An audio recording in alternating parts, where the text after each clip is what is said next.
आज हम पढ़ेंगे the diary of a young girl का चैप्टर 2। इस चैप्टर में जुलाई 8 से लेकर सितंबर 29, 1942 तक की एंट्री है।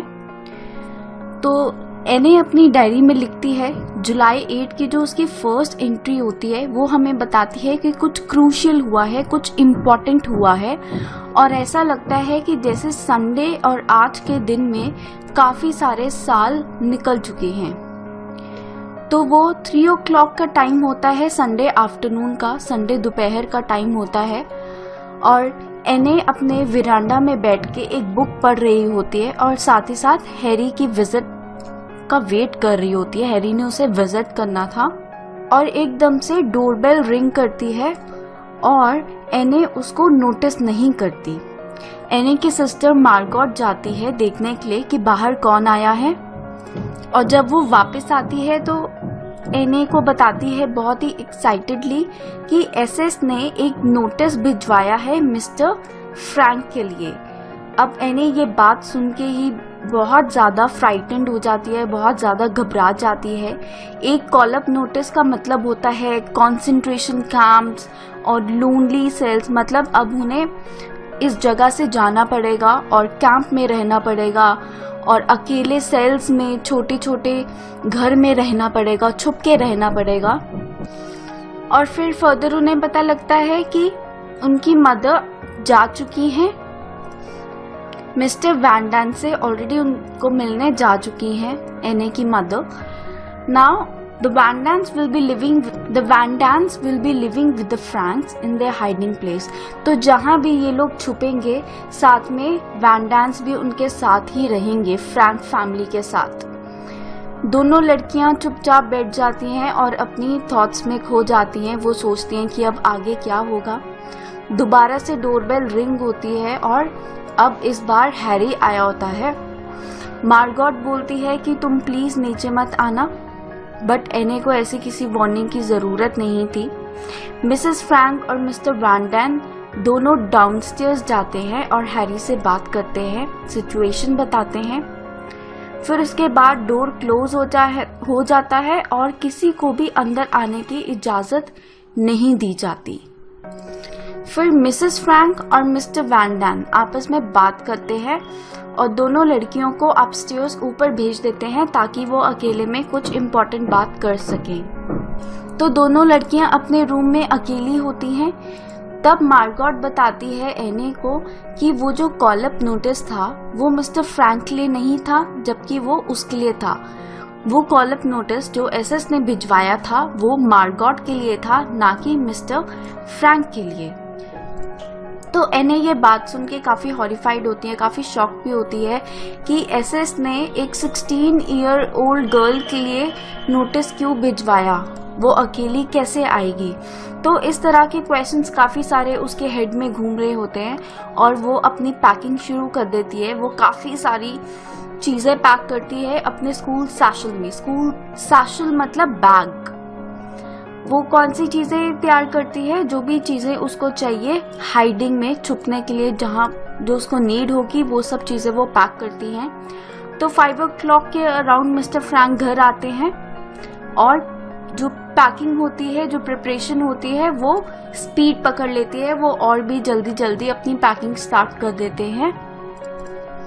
उसके बाद हमें आगे बताया जाता है कि पूरी फैमिली नेक्स्ट मॉर्निंग निकल जाती है और they were wearing layers and layers of cloth. उन्होंने काफी सारे क्लोथ्स पहने होते हैं। क्यों पहने होते हैं? No Jew in our situation would have dreamed of going out with a suitcase full of clothing. तो ये एने एक्सप्लेन करती है उन्होंने काफी सारे क्लोथ्स पहने थे क्योंकि वो सिचुएशन ऐसी थी कि ज्यूज सूटकेस लेकर, कपड़ों से भरा सूटकेस लेकर ऐसे नहीं जा सकते थे क्योंकि वहाँ के लोगों को पता लग जाएगा कि ये एस्केप करने की कोशिश कर रहे हैं, यहाँ से भागने की कोशिश कर रहे हैं। तो वो सब कुछ ऑलमोस्ट पैक कर लेते हैं, बस एने की जो कैट होती है उसे साथ नहीं लेकर जाते। आप देख रहे हैं पूजा भाटिया क्लासेस का यूट्यूब चैनल। आगे स्टोरी में बढ़ते हैं। आगे हमें बताया जाता है कि पूरी Frank family and Van Daan family hiding place की तरफ जाते हैं और उस दिन बारिश हो रही होती है। They were walking in the rain. Mister Frank explain करते हैं कि उन्हें जुलाई 16 तक किसी भी हाल में हाइडिंग प्लेस तक पहुंचना ही है और उन्हें अपनी स्पीड थोड़ी बढ़ानी पड़ेगी क्योंकि कॉल अप आ चुका है, तो उन्हें फटाफट से काम करना पड़ेगा। फिर एने हमें बताती है कि उनकी हाइडिंग प्लेस क्या थी। उनकी हाइडिंग प्लेस वो 2 रूम्स थे मिस्टर फ्रैंक के ऑफिस बिल्डिंग के ऊपर, और वहाँ पे एक ड्राइंग रूम भी था। बस वही उनकी हाइडिंग प्लेस थी, पूरी फैमिली को वहीं पे छुपना था। तो जब वो हाइडिंग प्लेस पर पहुंचे, मार्गोट और मिसेस फ्रैंक बहुत ज़्यादा दुखी थे और बहुत ज़्यादा डिप्रेस थे, तो वो कुछ भी काम नहीं कर पा रहे थे। मिस्टर फ्रैंक और एने ने ही सारा काम किया, उस प्लेस को क्लीन अप करा जहाँ पे उन्होंने रहना था, अपनी सारे बॉक्सेस को अनपैक करा जो भी उन्होंने पैकिंग करी थी। और एने इतनी ज़्यादा बिजी हो जाती है कि उसके पास बिल्कुल भी टाइम नहीं होता, कुछ दिनों के लिए कुछ सोचने के लिए भी टाइम नहीं होता। जब भी वो कुछ बात किया करती थी तो वो क्लॉक के बारे में बात किया करती थी। वो क्लॉक जब भी 15 मिनट स्ट्राइक करती थी तो सबको डिस्टर्ब करती थी, लेकिन एने उस चीज़ से कंफर्ट पाती थी। फर्दर हमें चैप्टर में बताया जाता है कि एने को वो प्लेस काफ़ी अच्छी लगती है और वो सीक्रेट एनेक्स से बहुत इम्प्रेस होती है। सीक्रेट एनेक्स उस हाइडिंग प्लेस को बोला गया है और सीक्रेट एनेक्स को वो आइडियल हाइडिंग प्लेस बोलती है। उसके हिसाब से ये बहुत ही अच्छी हाइडिंग प्लेस है और वो लोग सेफ हैं यहाँ पर। हाउएवर एने की जो बाकी फैमिली होती है फ्रैंक्स, वो काफ़ी नर्वस होते हैं। 1 महीना बीत जाता है और एने बताती है कि बाहर की ज़्यादा हमें कोई खबर नहीं मिली है। उसके बाद हमें बताया जाता है कि वैन डांस जुलाई 13 को आते हैं। उन्होंने प्लान करा था कि वो 1 दिन बाद आएंगे, लेकिन जिस तरीके से जर्मन्स ने ज्यूज को बुलाना शुरू कर दिया था जुलाई 13 और 16 के बीच में, तो उन्होंने ये डिसाइड किया कि पहले ही जाना सही रहेगा, 1 दिन बाद जाना उनके लिए सही नहीं रहेगा। फिर वैन डांस का एक सन भी है पीटर, जो ऑलमोस्ट 16 ईयर ओल्ड का है। वो काफ़ी सॉफ्ट और शाय पर्सन है। फिर वैन डान एक्सप्लेन करते हैं कि उनके हाउस के साथ क्या हुआ। उनकी जो कैट थी वो उनके किसी नेबर ने ले ली और फिर वैन डान फॉल्स र्यूमर्स फैलाने लग गए फ्रैंक्स के बारे में कि उनके साथ क्या हुआ। र्यूमर्स का मतलब होता है अफवाहें, फॉल्स मतलब झूठी, तो झूठी अफवाहें वो फैलाने लग गए काफ़ी जगह फ्रैंक्स के बारे में। अब क्योंकि वो साथ रह रहे थे तो फ्रैंक्स और वैन डांस की आपस में नहीं बन रही थी। वो छोटी छोटी बातों पे क्वेरल करते थे, लड़ा करते थे, चाहे फिर वो बातें छोटी हों या बड़ी हों। जो मेट्रियार्क्स हैं फैमिली की, मेट्रियार्क्स मतलब मदर्स, जो दोनों फैमिली की मदर हैं, वो भी आपस में लड़ा करती थी। उनके डिफरेंसेस होते थे प्लेट्स को लेकर, शीट्स को लेकर। और एने को भी वैन डान बिल्कुल अच्छे नहीं लग रहे थे, तो दोनों फैमिली की आपस में बिल्कुल भी बन नहीं रही थी। ये दोनों आपस में लड़ते थे। उसके बाद हमें बताया जाता है पीटर वैन डान की फाइट हो गई थी अपने पेरेंट्स के साथ। वो लड़ पड़ा था अपने पेरेंट्स को क्योंकि उसे एक बुक पढ़ने नहीं दी जा रही थी और वो बुक थी on the subject of women. और मार्गोट को भी ये बुक पढ़ने से मना किया गया था। एक दिन की बात है जब मिस्टर वैन डान ने देखा कि पीटर वो बुक पढ़ रहा है, तो उसे पनिशमेंट के तौर पे डिनर नहीं दिया गया और ऐसे ही सोने के लिए भेज दिया गया। तो पीटर भी आगे से गुस्से में उन्हें थ्रेटन करता है, उन्हें धमकी देता है अपने पेरेंट्स को कि वो चिमनी में चला जाएगा। बट वैन डान उसकी बिल्कुल बात नहीं सुनते, उसे डांट देते हैं। रिप्रिमेंडेड मतलब डांटना। और इवेंचुअली फाइनली वो अपने बेड पे वापस चला जाता है।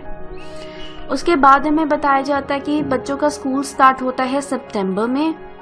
एने वर्क करती है फ्रेंच में और पीटर वर्क करता है इंग्लिश में। Anne hears being discussed by the adults. They decided she is not completely stupid at all. तो एने को ये बात सुनने में आती है, वो अपने पेरेंट्स का डिस्कशन सुन लेते हैं। उसके पेरेंट्स ये डिस्कस कर रहे होते हैं कि उनकी बच्ची स्टूपिड नहीं है, वो समझदार है। तो ये जब बात वो सुनती है, वो अपना काम और अच्छे से करती है और हार्ड वर्क करती है। फिर उसके बाद एने बहुत ज़्यादा वरिड होती है क्योंकि उसके पास बहुत कम कपड़े होते हैं विंटर के लिए। और जैसे ही वो देखती है कि मिसेस वैन डैन उसके रूम में आ रही हैं, तो वो बुक क्लोज करती है, जो बुक किसी को भी पढ़ना अलाउड नहीं होता है। आप देख रहे हैं पूजा भाटिया क्लासेस का यूट्यूब चैनल। आगे स्टोरी में हमें बताया जाता है कि एने की अपनी फैमिली मेंबर्स के साथ ज़्यादा नहीं बन रही थी, एक्सेप्ट अपने फादर थे। बस फादर से ही अच्छे से बन रही थी, वो ही उसकी बात समझ पा रहे थे। स्पेशली मिसेस वैन डैन के साथ बिल्कुल भी एने की नहीं बन रही थी। मिसेस वैन डैन ऑलवेज एने को ये बोलती रहती थी कि वो स्पॉइल्ड है, बिगड़ी हुई है, एंड वो उसे हमेशा फोर्स करती थी वेजिटेबल्स खाने के लिए, जो कि एने को बिल्कुल भी पसंद नहीं थी। और वो एने पे कभी कभी कमेंट भी किया करती थी। तो एने को ये चीज़ बहुत बुरी लगती थी, वो फेडअप हो चुकी थी और उसे ऐसा लगता था कि जैसे अगर उसे इंसल्ट किया जा रहा है तो वो आगे से कुछ ना बोले, वो इंसल्ट को स्वॉलो कर ले। स्वॉलो मीन्स निकल जाना।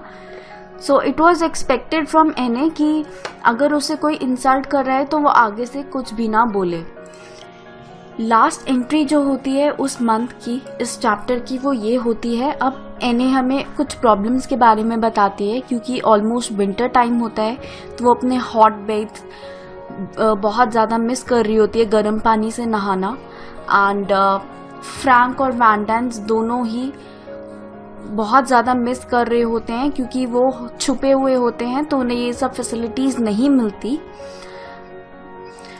तो सबको फोर्स किया जाता था बहुत दूर तक जाने के लिए, प्रिवेसी में नहाने के लिए। उन्हें बेथ करने की बहुत ज़्यादा प्रॉब्लम थी और वो वॉशरूम भी, टॉयलेट भी तब यूज़ कर पाते थे जब प्लम्बर काम कर रहा होता था। क्योंकि वो छुप कर रह रहे थे तो उन्हें हर काम छुप कर करना पड़ रहा था और विंटर्स में बहुत ज़्यादा प्रॉब्लम हो रही थी because of warm water. They were not getting all the facilities.